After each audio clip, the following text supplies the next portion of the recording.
Az-Zakiyah.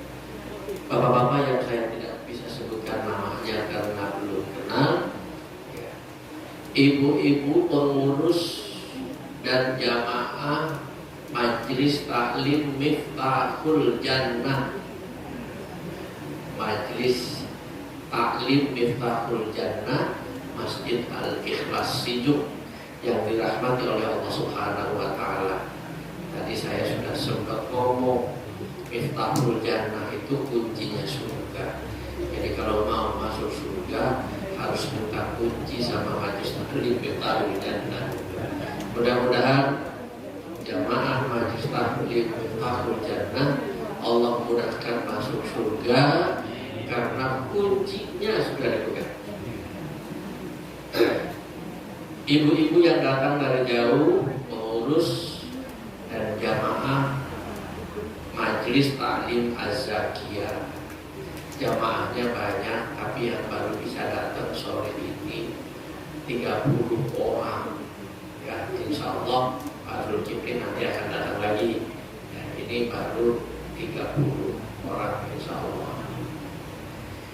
Bapak dan Ibu yang dirahmati Allah Subhanahu wa Ta'ala, salah satu kunjungan kami ke Belitung ini adalah untuk menikmati, memahami, mensyukuri karunia Allah Subhanahu wa Ta'ala yang diberikan kepada kita berupa pemandangan yang indah yang ada di Belitung, khususnya pantai-pantai yang indah, pasir putih, air laut yang jernih, ya, dan ikan-ikan yang ada di Laut Belitung ini, itu kesemuanya adalah rahmat karunia dari Allah Subhanahu wa Ta'ala. Kita doakan mudah-mudahan Belitung terus maju dan juga terus berkembang, ya.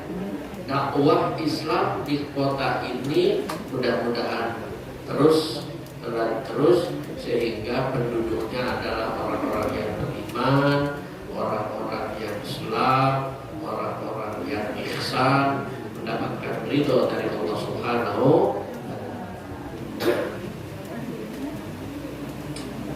Soal Masjid Al-Ikhlas tadi sudah dijelaskan, jadi saya tidak akan menambah dan mengurang. Kita sekarang berada di masjid tertua di Belitung ini yang umurnya lebih dari 200 tahun. 200 tahun itu lebih dari 4 dekade, ya. Satu dekade 50 tahun kan. Mudah-mudahan masjid ini masjid yang insya Allah dari sejarahnya, tentu zaman dahulu berjuang untuk mendirikan masjid ini menjadi masjid yang bagi pengurusnya sesuai dengan hadis Rasulullah, barang siapa yang mendirikan masjid, mengurus masjid, memakmurkan masjid, akan dibangunkan rumah di surganya Allah Subhanahu wa Ta'ala. Baik, kita ngaji sebentar. Ngaji ini belum tentu ilmunya baru, ya. Tapi ngaji ini sebagai doa, mengambil barokah, karena ngaji tidak bisa terlepas daripada Al-Quran, kalam wahyu Allah berikan kepada Nabi Muhammad Sallallahu Alaihi Wasallam dan hadis Rasulullah Sallallahu Alaihi Wasallam. Yang akan saya sampaikan 30 menit ke depan ini adalah sesuatu yang sudah diamalkan oleh kita semua. Jika belum diamalkan, insya Allah akan bisa mengamalkannya karena ini sangat mudah. Kalau yang sudah mengamalkannya, mari kita dalami. Yang pertama adalah tentang seseorang sahabat Rasulullah. Kenapa saya bercerita tentang sahabat Rasulullah ini adalah sebagai doa. Mudah-mudahan keturunan kita adalah keturunan orang-orang yang saleh, keturunan yang ilmunya banyak, keturunan yang ibadahnya kuat, keturunan yang dalam memperjuangkan Islam sebagaimana sahabat yang akan saya ceritakan ini. Bapak dan Ibu, tolong dicatat nama sahabatnya adalah Mu'az bin Jabal. Mu'az bin Jabal tidak seterkenal Abu Bakar, tidak seterkenal Umar, tidak terkenal Utsman, tidak terkenal Ali, ya. Tapi mari kita lihat, ternyata Mu'az bin Jabal ini adalah sahabat Rasulullah yang luar biasa. Mu'az bin Jabal adalah salah seorang sahabat yang masuk Islam dari kaum Ansor. Pada waktu Rasulullah SAW hijrah ke Madinah, ada 70 orang yang berbaiat masuk Islam. Di antaranya adalah Mu'az bin Jabal. Ya, mudah-mudahan anak cucu kita ilmunya sebanyak ilmu Mu'az bin Jabal, solehnya sesoleh Mu'az bin Jabal, dicintai oleh Rasulullah SAW. Mu'az bin Jabal disebut oleh Rasulullah adalah orang yang ahli fikih. Mu'az bin Jabal disebut oleh Rasulullah, jika kalian ingin belajar halal dan haram kepada para sahabat yang lain, tanyalah Mu'az bin Jabal. Itu artinya satu pernyataan Rasulullah yang luar biasa, kan? Sementara Rasulullah masih hidup, Rasulullah sudah mengatakan, kalau kamu ingin belajar halal dan haram, belajarlah kepada Mu'az bin Jabal. Luar biasa. Kalau kamu ingin belajar Al-Quran, belajarlah kepada Mu'az bin Jabal. Pada waktu penyiaran agama Islam ke Yaman, yang diutus diantaranya adalah Mu'az bin Jabal. Jadi Mu'az bin Jabal ini luar biasa. Jika kita baca sejarah Mu'az bin Jabal, diceritakan juga Mu'az bin Jabal ini orangnya ganteng, ya, kulitnya putih, sampai disebutkan giginya teratur rapi putih, sangat ganteng. Ya, mudah-mudahan anak-anak kita, cucu kita, orang-orang yang ganteng, yang gagah. Bukan hanya ganteng dan gagah fisiknya, mudah-mudahan juga ganteng dan gagah ilmu serta keimanannya. Amin. Apa yang istimewa dari Mu'az bin Jabal ini yang akan saya ceritakan sore ini sampai 4:30. Nanti setelah ini ibu-ibu foto bersama silaturahmi dengan majelis taklim Miftahul Jannah, pemegang kunci surga, ya. Suatu hari Rasulullah SAW sangat dekat dengan Mu'az bin Jabal, memegang tangannya begitu dekat. Dan Rasulullah berkata kepada Mu'az bin Jabal, "Ya Mu'az bin Jabal, inni uhibbuka syadidan." Aku ini sayang banget sama kamu. Aku ini cinta banget sama kamu. Coba kira-kira orang disebut Rasulullah sangat mencintainya, itu kira-kira ahli surga bukan ya? Ya kan? Dipegang oleh Rasulullah, dan kita tidak akan pernah itu.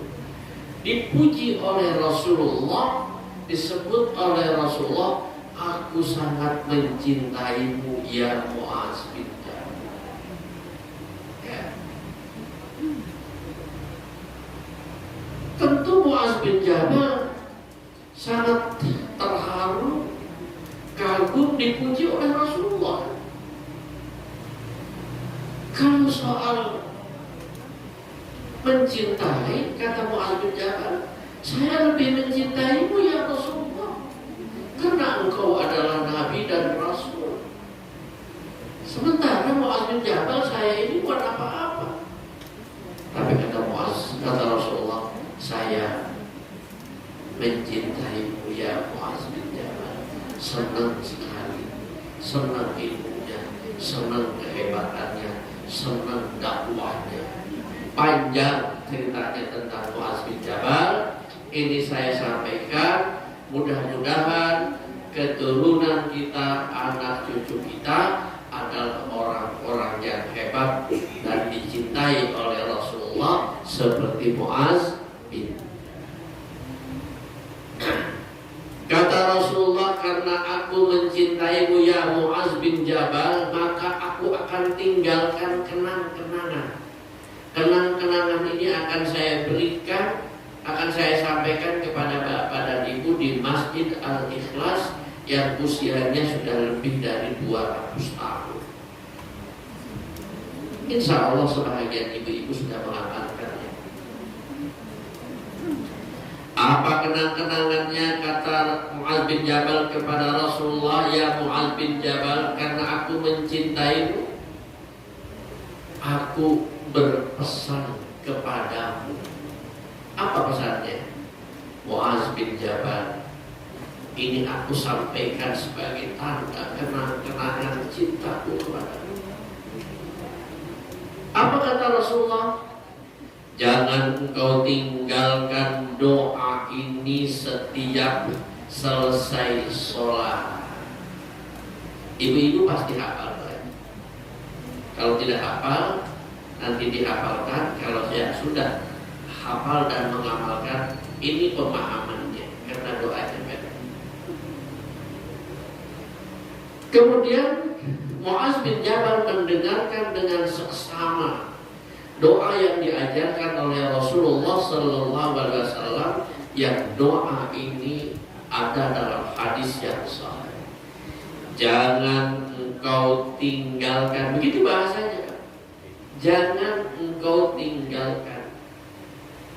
La tada inda kulli duburi salat. Salat apa? Salat apa saja. Jangan engkau tinggalkan doa. Apa doanya? Ya, doanya adalah ibu-ibu, kalau yang belum hafal silakan dengarkan. Kalau yang sudah hafal, tolong kita bahas sore ini supaya tatkala nanti membaca doa ini terbayang kebaikan dari doa ini, dan doa ini adalah doa Rasulullah Sallallahu Alaihi Wasallam kepada orang yang sangat dicintainya, yakni Mu'adz bin.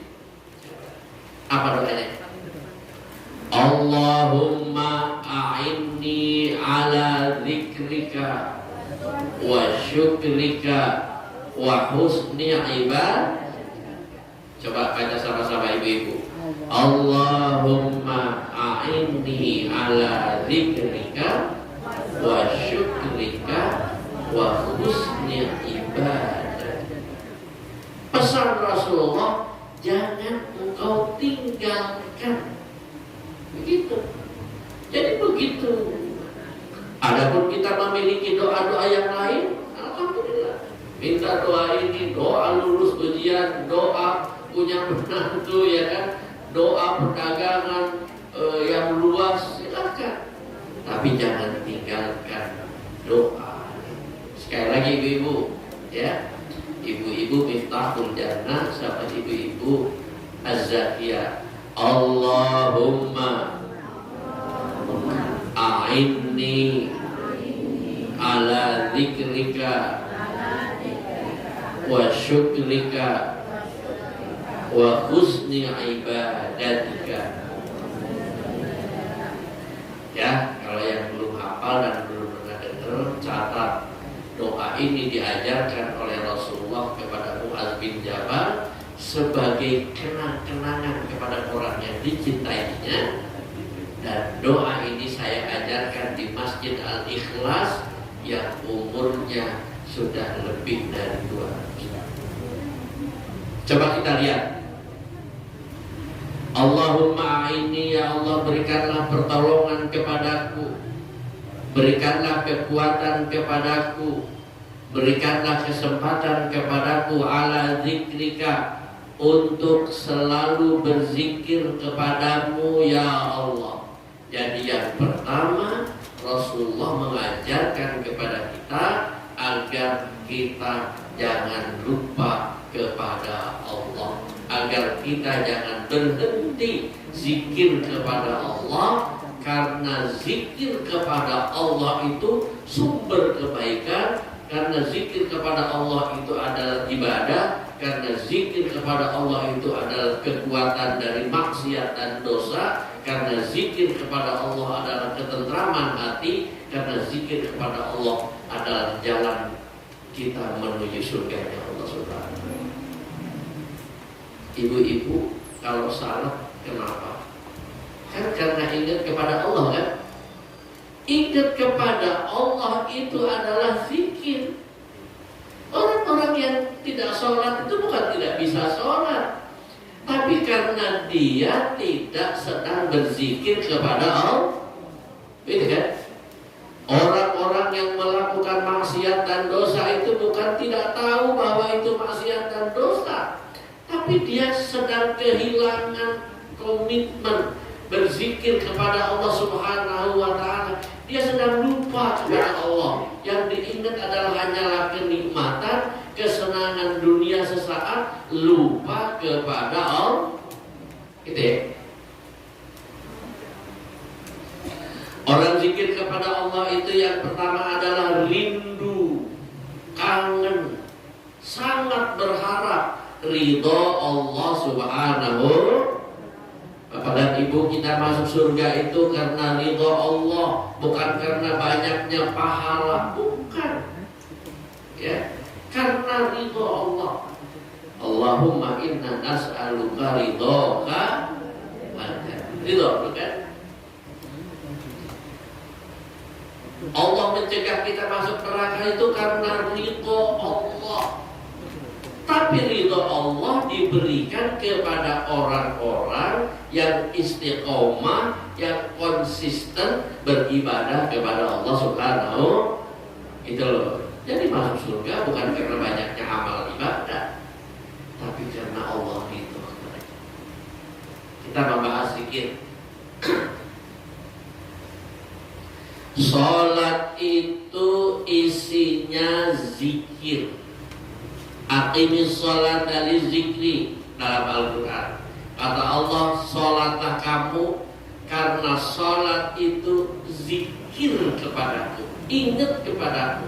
Makanya kalau kita lagi salat jangan ingat yang lain, karena salat sedang mengkhususkan pikiran dan hati kita, waktu kita khusus untuk ingat kepada Allah Subhanahu.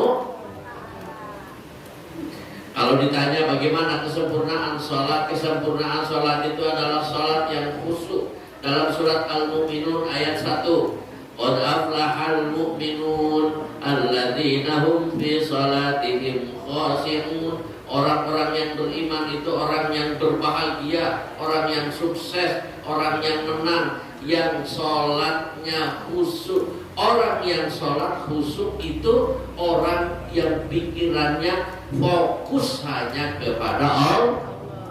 Fokus kepada Allah dalam dua hal. Ingin mendapatkan ridho Allah Subhanahu wa ta'ala dan bermohon agar dijauhkan dari siksa neraka. Itu saja. Bagaimana Ustaz caranya supaya kita khusyuk dalam sholat? Caranya khusyuk dalam sholat itu adalah mengerti, ya, memahami apa yang kita baca. Itu. Jadi kalau kita belum memahami itu, belajar. Kalau kita membaca Allahu Akbar itu takbiratul ihram, ya. Awal rukun sholat itu adalah takbiratul ihram, Allahu Akbar. Setelah berniat kita Allahu Akbar, takbir. Allahu Akbar itu mengagungkan Allah, ya. Tidak ada yang lebih tinggi, tidak ada yang lebih luhur, tidak ada yang lebih agung daripada Allah. Kita ini bukan apa-apa, ya. Kita dicoba oleh Allah, sakit gigi saja sudah susah, ya. Apalagi dicoba dengan yang lain. Kita boleh bermohon kepada Allah umur panjang, tapi siapa yang bisa menjaga umur kita panjang? Siapa yang bisa menjaga malaikat Israel datang mencabut nyawa? Di kota wisata belum lama baru Kipri, mungkin dengar juga ada orang meninggal dalam keadaan sedang main tenis. Saya tanya, kalau orang berangkat dari rumah mau main tenis sehat nggak? Sehat kan? Ya, pamit kepada istrinya, kira-kira, "Ma, aku tak main tenis dulu." Ya. Main tenis lah. Tenis setelah beberapa kali putaran, kata teman-teman, mungkin duduk, mungkin pusing, terus jatuh, dibawa ke rumah sakit. Rumah sakitnya sangat dekat karena di Eka Hospital. Begitu diperiksa di rumah sakit, nyawanya sudah tidak ada. Begitu cepatnya. Akankah kita sombong? Akankah kita takabur? Maka kita membaca Allahu Akbar. Pada waktu kita membaca Allahu Akbar, kita merasa kecil. Pada waktu kita membaca Allahu Akbar, tidak ada alasan untuk sombong dan takabur. Allah tidak suka kepada orang yang takabur. Orang yang sholat tidak akan pernah sombong karena setiap saat membaca Allahu Akbar. Itu zikir di dalam sholat. Ini kan bicara zikir. Allahu Akbar juga zikir di luar sholat. Kita tadi ke pulau-pulau yang indah, lautnya bersih, indah. Apa yang kita baca? Subhanallah, karunia Allah. Siapa yang bisa menciptakan air sebegitu banyak? Siapa yang bisa menciptakan pasir putih? Siapa yang bisa menciptakan air hidup di dalam air laut itu? Siapa yang menaruh batu-batu besar di pinggir pantai itu? Siapa? Subhanallah, itu adalah zikir, ingat kepada Allah yang Maha Kuasa. Sedikit lagi tentang zikir. Kalau Bapak dan Ibu sedang galau, sedang risau, sedang bimbang, ya, ingin merasa tenang, maka resepnya zikir kepada Allah. Ala bi zikrillahi tatmainnul qulub. Ya Allah, saya diberi musibah sakit, tapi saya sesungguhnya sudah diberi karunia sehat 50 tahun, ya Allah. Bukankah itu zikir kan? Jika sakit ini adalah sebagai ujian, ya Allah, berikanlah saya kekuatan. Jika dari sakit ini adalah diampuni dosa-dosaku, ya Allah, ampunilah dosa. Tapi aku bermohon kepadamu, ya Allah, karena Engkau yang menyembuhkan, sembuhkanlah aku dari penyakit ini. Berikan kebaikan dari sakit ini. Kita tidak sembuh dengan zikir itu, tapi setidak-tidaknya hatinya sudah lebih tenang, gitu kan? Nabi Ayub itu sakit 18 tahun, Ibu. Ya, sakitnya yang luar biasa, menjijikan sampai dibuang oleh orang. Apa zikirnya Nabi Ayub? Ya, aku ini memang sedang susah, ya Allah, ya, tapi Engkau Maha Pengasih, sedang memujiku, ya kan? Rabbi anni masaniyadur wa anta arhamur rahimin. Nabi Ayub zikir, Nabi Ayub tenang, walaupun sakit, Allah kabulkan doanya, Ayub kembali sehat. Ya. Jadi kalau kita suatu saat sedang merasa galau, merasa bimbang, merasa kacau, merasa bingung, jangan kita sedang jauh dari Allah Subhanahu wa Ta'ala. Jangan kita sedang tidak berzikir kepada Allah Subhanahu wa Ta'ala. Laksanakanlah sholat dalam rangka zikir kepada Allah Subhanahu wa Ta'ala. Kalau datang sholat Jumat, Allah berfirman di dalam surat Al-Jumu'ah kan, ya ayyuhalladzina amanu idza nudiya lis-sholati min yaumil jumu'ah fas'au ila zikri. Sholat Jumat itu perintah Allah supaya kita zikir. Tapi nanti kalau sudah selesai sholatnya, maka jangan lupa kamu tetap zikir kepada Allah. Ya, kalau sudah selesai sholatnya, kamu bertebarlah di permukaan bumi. Fantashiru fil ardi wabtagu min fadlillah wazkurullaha katsiran. Ya, jadi dalam sholat kita zikir, dalam usaha kita zikir, mau tidur kita zikir, bangun tidur kita zikir. Insya Allah kita akan diberikan ketenangan dan kedamaian oleh Allah Subhanahu wa Ta'ala. Maka Rasulullah berpesan kepada Mu'adz bin Jabal, tolong berdoa kepada Allah supaya kita bisa tetap zikir kepada Allah. Ya, nomor satu, rajin zikir aja lama.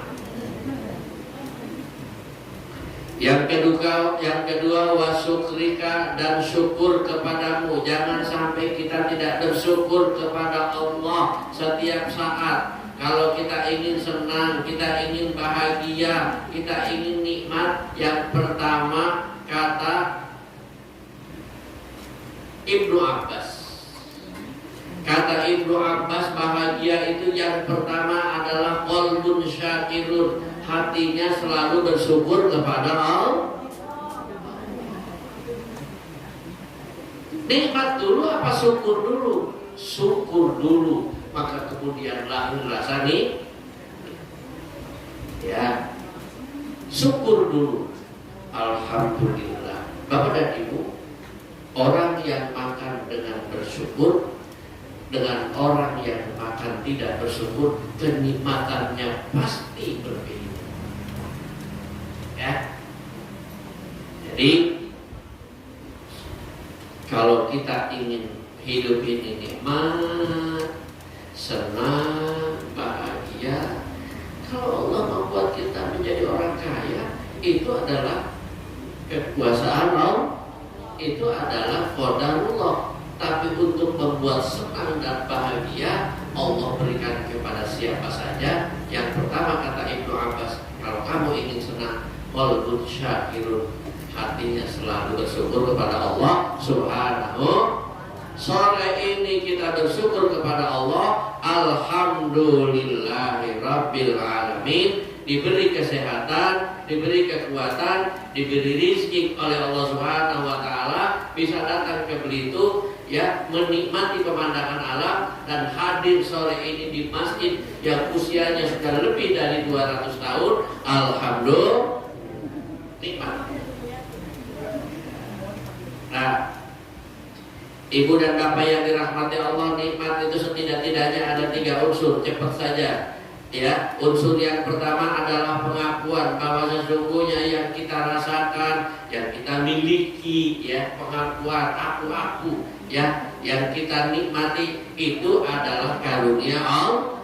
Kita ini tidak berdaya apa-apa, oleh karena itu kita mengamalkan zikir tentang pengakuan ini, la haula wala quwwata illa billahil aliyyil azim. Kita bisa seperti sekarang itu karena Allah kehendaki seperti itu.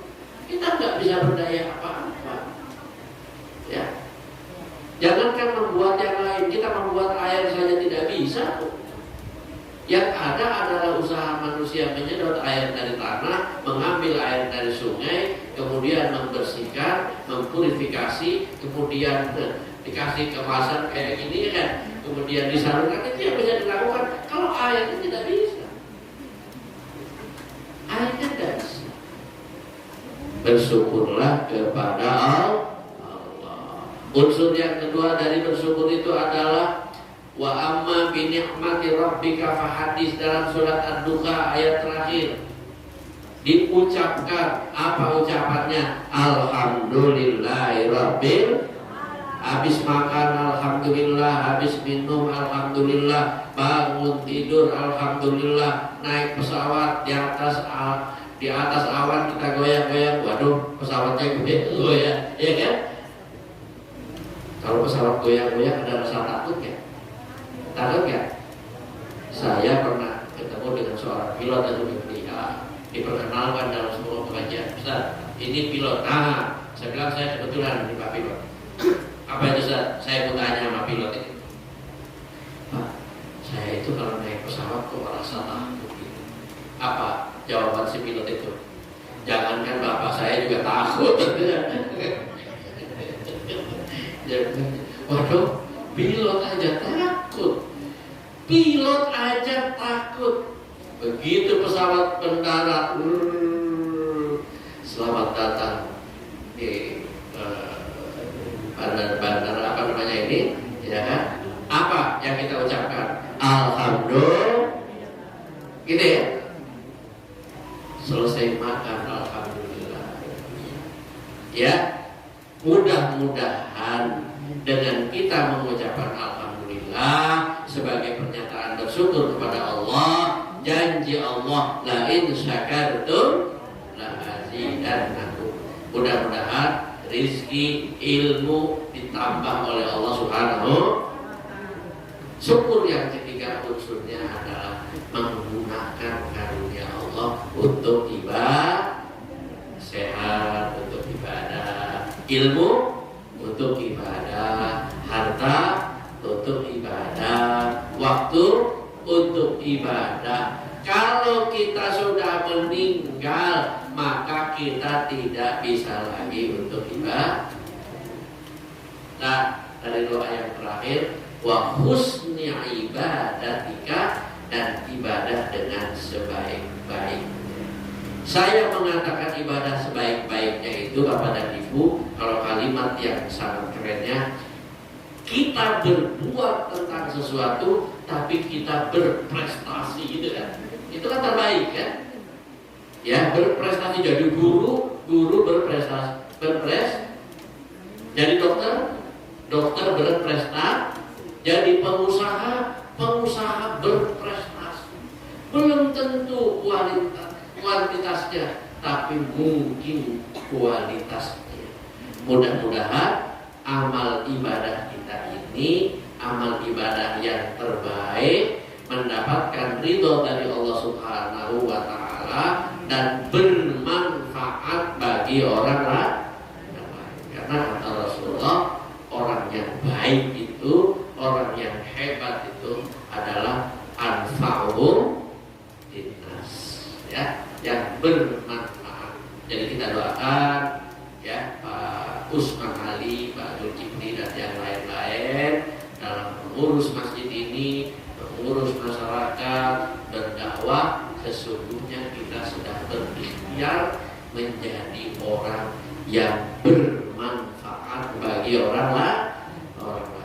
Bapak dan Ibu yang dirahmati Allah, saya ulangi, Nabi Muhammad Sallallahu Alaihi Wasallam menyatakan cintanya kepada seseorang dan kemudian memberikan kenang-kenangan doa. Itu luar biasa nggak?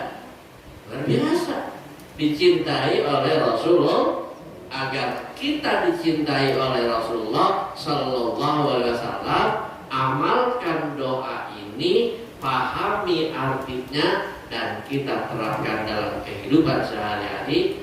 Ya, kita selalu berzikir kepada Allah, kita selalu bersyukur kepada Allah, dan kita selalu berusaha ibadah dengan sebaik-baik.